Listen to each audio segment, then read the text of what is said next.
Well, it is a tough day for the Ryan brothers. We have some breaking news here. The Buffalo Bills have fired head coach Rex Ryan, as well as his brother, defensive assistant Rob Ryan. Anthony Lynn will serve as the team's interim head coach for the time being. I was going to ask the both of you, what is your reaction? But now I'm going to ask you, is Rex Ryan done as a head coach in the National Football League? Nice, you like what I did there? I do like what you did there, and the answer is a resounding yes. He's a perfect example that it's not always the right thing to take the job that's offered to you. I didn't believe Buffalo should have taken him directly from the New York Jets in the same division right after he got fired after several seasons where they didn't do anything. Just because you're a great coordinator or you're great at producing the content doesn't mean you're a great head coach or you should be promoted to that. Rex Ryan made a really good living, did a lot of good things at the defensive level that you can talk into more detail. But as far as being a head coach, I've never thought that he's a great head coach. He's proven it, and his days leading an NFL team are over. Oh. Yeah, I think you're probably right, but I'm not sure that I agree that he's not a great head coach. Just generally, I wrote a column today that's on the undefeated.com that's about a theory of mine that I've talked about on Le Batard Show and other places, is that NFL teams go about hiring head coaches the wrong way. Mm-hmm. And they just create a list of all the top coordinators, and they pick from that list to make a head coach. Why that's wrong is because the skills that are required to be a great coordinator are very different from the skills that are required to be a great head coach. Right. And it's akin to, like, if you're a part of a sales team, if you're the top salesman,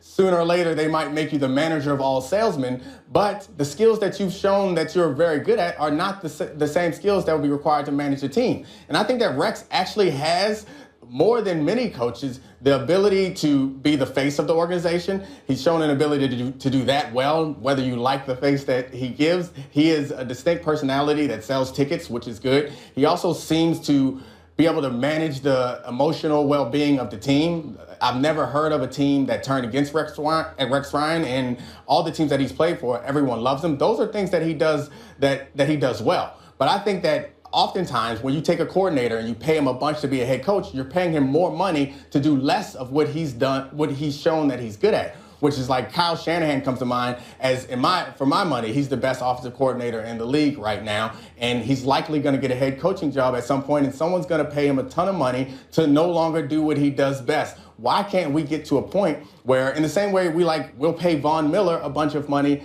to rush the passer because that's what he does well, why can't we pay Kyle Shanahan $10, $15 million a year to coordinate the offense because that's what he does well? The last time I can think where there was a really shocking hire that people didn't know a lot about who the coach was, who now is going to be one of the longest tenured coach ever, and that's Mike Tomlin. You know, when he came to Pittsburgh, like, who is this guy? But they went through the interview process, and they said in the interview, he was as good as anybody they've ever seen. And it's not just about giving a coordinator a chance. You can't fault Rex Ryan for taking $5 million a year and continuing to be a head coach in the NFL. It's hard to get one of those 32 jobs.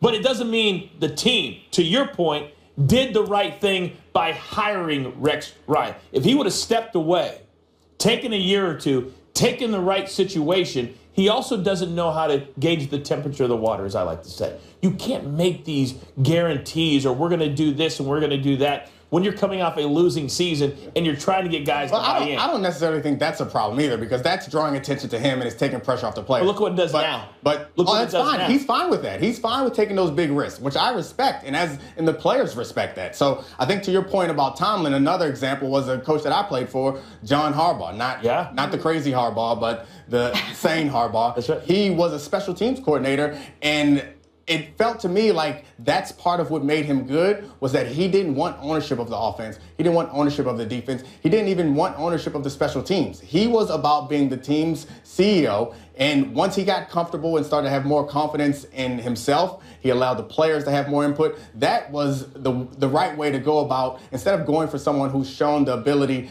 to be very short-term focused and myopic, which is what coordinators do. You find someone who has to look at the whole team. And I think that's a place for competitive advantage for teams where they're not looking. And I think it can be the flip of what we're talking about, that maybe a John Harbaugh as good as he was as a special teams coordinator, when they sat down with him in Baltimore, they said, wait a second, this dude understands everything and how to be the general manager, so to speak, of the football team day in, day out on the sidelines. And that's a special trait. To be a great leader, and I've been around a few, you've got to know how to handle everybody, how to treat everybody, but also on game day or showtime to handle that as well. And I think that's one thing, a big area where Rex Ryan has come short. The guy who comes to mind is Andy Reid. He's a tremendous offensive coordinator, and he's had a lot of success, but I think that he struggles with clock management. Yeah. And he struggles on calling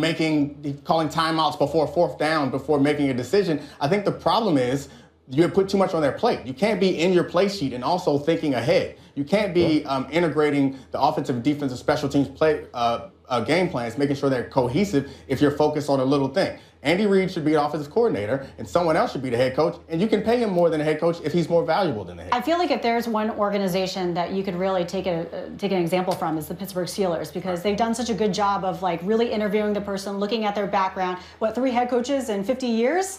Is that not the only team that's really ever done that? Thank 3 you. teams. Thank you, Prim. In Thank you, Prim, for backing up my very good point. You're welcome. All right, coming up, always monotone in his answers, but always a good quote. And that would be Patriots coach Bill Belichick, that is. Earlier this week, when asked whether he would rest his players for the last week of the regular season, here's how he responded. I don't really understand that question. I don't know how many starters we have, but we have a lot more than we can only inactivate 7 players. So, this isn't like a preseason game where you have 75 guys on your roster. It's a regular season game. So I don't really understand that whole line of questioning, and I'm not saying I'm a great mathematician or anything, but the numbers just don't add up for that type of conversation. I legitimately love his pressers. They're the best. Ryan Clark joining us right now, rocking the bow tie. Ryan, do you like, love, or hate Belichick's comments? It's Belichick, right? I mean, it's not the thing about it is, right, you're asking me if I like, love, or hate it. He could care less, though. Like, that's not his concern. Right. His concern is not we of the media. He could care less if he ever had to have a presser, ever had to answer a question. And really, what he did in so many words was say, well, that's a stupid question, right? And he took the question very literal. As he said, are you resting starters? So he made the question sound like, because he knew the man wasn't like, are all 22 starters going to sit? He knew the man wasn't saying that. But because he's Bill Belichick and he wants to be contrary and he doesn't feel like being there, they didn't wash his hoodie or whatever, right? He made into this whole thing, which was the truth. You don't have enough helmets to rest every starter. You just don't. But he knew the guy was asking, hey, is Tom Brady going to sit? Or are you going to rest Martellus Bennett a little bit because you don't have Gronk? That's what he was asking him. Malcolm Butler get some time. But here's the thing. They're still playing for a seed. Mm-hmm. They can be the 2nd seed in the playoffs if Oakland wins. So it's really not a question he has to answer right now because they need to go out and win this game. But it's a Bill Belichickian answer. So he obviously hates the question, but now that you've joined the dark side with us here on the media side, do you like, love, or hate his comments? None. I nothing it. Nothing? You're not gonna. Yeah, I just nothing it. You know what I mean? Okay. Refuse to play the game, huh? I respect it. I nothing it. I'll play. Okay, what's up? I love how he responded to this. The first thing I wrote down to agree with you is he does not care about our opinion.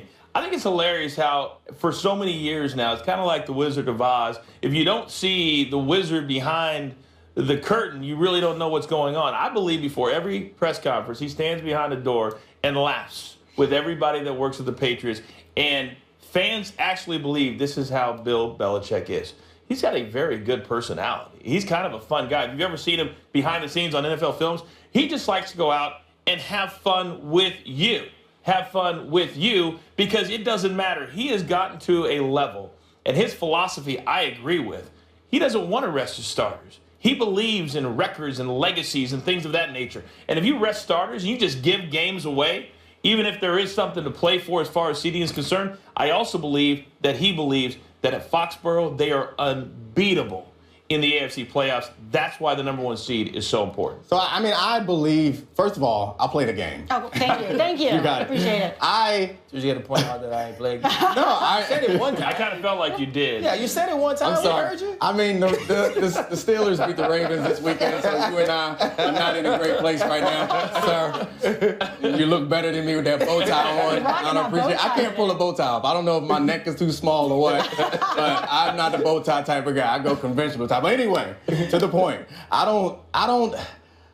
I love what he did. That bit of press conference judo that he pulls off is good. But I think that he's lying in the idea that obviously he won't sit all of his starters, but he's a smart man. And he's the type of head coach that has long-term vision and appreciates looking into the future and not thinking about week to week. I think that he knows that what's in the best interest is having healthy Tom Brady and that all their players are healthy that they need. And he's going to sit some of those guys and I think reduce their time or at least not put them in risk as much as possible. And it's also to his advantage to get Garoppolo a few more snaps because Garoppolo is going on the block as soon as the season's over. After the final whistle is blown, they are shopping Garoppolo around. They're trying to get something for that. Either that or Brady's out of there, which I know sounds crazy, but I think Belichick is a long-term thinking type of guy, and he wants to be ahead of the curve instead of behind it. I think I disagree with some of your points. I don't think he cares about legacy and records and those things. I think all he cares about is winning.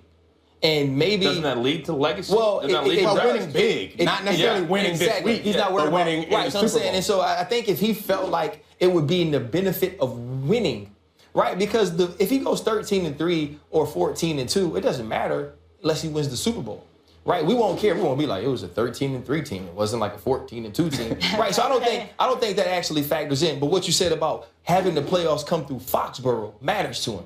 And that's what's going to be important because I think he believes that's the best way for him to win. And on your Garoppolo point, I don't play him no more. That's true. Not anymore. I don't play him. Anybody.